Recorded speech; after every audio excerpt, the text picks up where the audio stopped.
Hi guys, ഇന്നത്തെ വ്ളോഗിലേക്ക് എല്ലാവർക്കും സ്വാഗതം.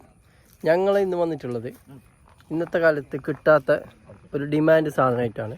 ബാക്കി വിശേഷങ്ങൾ നമ്മളുടെ സ്വന്തം ആച്ചു പറയുന്നതായിരിക്കും. അപ്പോൾ ഗൈസ്, ഇതാണ് ഞാൻ പറഞ്ഞ ഡിമാൻഡ് സാധനം. ഇതിനെ ഞങ്ങളുടെ നാട്ടിൽ പറയുന്നത് കഞ്ഞിപ്പഴം എന്നാണ്.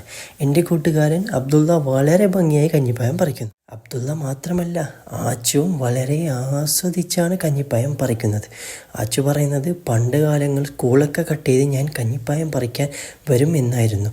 ആച്ചു താഴേന്ന് മാത്രമല്ല മേലേന്നും പറിക്കുന്നുണ്ട്. ഇത് നമ്മളുടെ അമീൻ കാസാണ്. അബ്ദുവും ആച്ചുവും ഞാനും അമീൻ കാസും കൂടിയാണ് ഇവിടെ വന്നത്. കൂട്ടുകാരെ, പിന്നൊന്നും നോക്കിയില്ല, ഞാനും ഇവരോടൊപ്പം കഞ്ഞിപ്പായം പറിക്കാൻ കൂടി. ഇതിനൊരു പ്രത്യേകതയുണ്ട്. ഈ കഞ്ഞിപ്പായം നമ്മൾ കഴിച്ചാൽ നമ്മളുടെ പല്ലിൻ്റെ നിറവും തുപ്പലിൻ്റെ നിറവും നീല കളറാകും.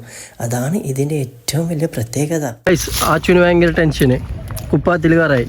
ആരോട് ചോദിക്കണ്ട? ജമീനിയോട്. എന്ത് ചോദിക്കണ്ട? കഞ്ഞിപ്പായത്തിന് കറ പോകും സെറ്റല്ലേ? ഫോൺ എടുക്കുക, ചോദിക്കേ. എടുക്കെടുക്ക. അതിൻ്റെ ജമീനില്ല. അപ്പോൾ രമണീനോട് ചോദിക്കും. ഇങ്ങനെ ആച്ചുവിൻ്റെ ചളിയൊക്കെ കഴിഞ്ഞ് അബ്ദുള്ള പറിക്കണോ തിന്നണോ എന്ന കൺഫ്യൂഷനിലാണ്. വളരെ ആസ്വദിച്ചാണ് ചങ്ങായി പറിക്കുന്നത്. ഞങ്ങൾ അല്പം നടന്നു. ഈ കാട് മൊത്തം കഞ്ഞിപ്പഴമാണ്. എന്ത് ചെയ്യണമെന്നറിയില്ല. ഒരു കൂട്ടായിട്ടാണ് ഞങ്ങൾ വന്നത്. അടുത്ത പ്രാവശ്യം ഞങ്ങൾ എന്തായാലും ചാക്കായിട്ട് വരും. നമ്മൾ അമീനും അദ്ദുവിൻ്റെ കയ്യിലുള്ള കൂട്ട മോനെ ഗായ്സ്. ഓക്കെ, കാണിച്ച മോനെ പുളി നിറച്ചിട്ട് കൂട്ട. ദുബൈന്ന് വന്ന കഞ്ഞിപ്പഴം പറിക്കാൻ. എന്തിനപ്പോ ദുബൈന്ന് വന്നിട്ട് കഞ്ഞിപ്പഴം പറിക്കാൻ. അതാ ഗ്രൂപ്പിൽ അപ്ഡേറ്റ് ആക്കുന്നതാ കഞ്ഞിപ്പഴത്തിൻ്റെ. എല്ലാവർക്കും നാളെ ബസ്സിൽ വരുമോ കഞ്ഞിപ്പഴം പറിക്കാൻ?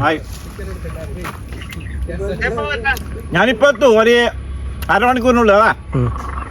ഒരു മണിക്കൂർ മുമ്പ് പുറപ്പെടായിരുന്നു. ഞങ്ങള് ആച്ചു പള്ളി ഇറങ്ങുകൊണ്ടു കഞ്ഞിപ്പഴം പറിക്കാൻ. നാട്ടിലെ ഒരു ഗ്രൂപ്പിൽ ഇനി പറയാൻ ബാക്കിയില്ല. എല്ലാ ഗ്രൂപ്പിലും പറഞ്ഞില്ലേ? എല്ലാ ഗ്രൂപ്പിലും പറഞ്ഞു. പറയാൻ ആരുമില്ല. ഈ പേപ്പറിൽ കൊടുത്തെങ്കിൽ ഇത്ര ആൾ അറിയാല. അല്ല പിന്നെ എല്ലാവരോടും പറഞ്ഞു ഞാൻ. അതെ, ഗ്രൂപ്പിൽ അപ്ഡേറ്റ് ചെയ്തില്ലേ നാട്ടിലത്തെ? അപ്പോൾ കഞ്ഞിപ്പാല് പറിച്ചു കഴിഞ്ഞാൽ പിന്നെ ഞങ്ങൾ പോന്ന് അടുത്ത വീഡിയോ കാണാൻ ജസ്റ്റ് ഒരു വീഡിയോ വരും.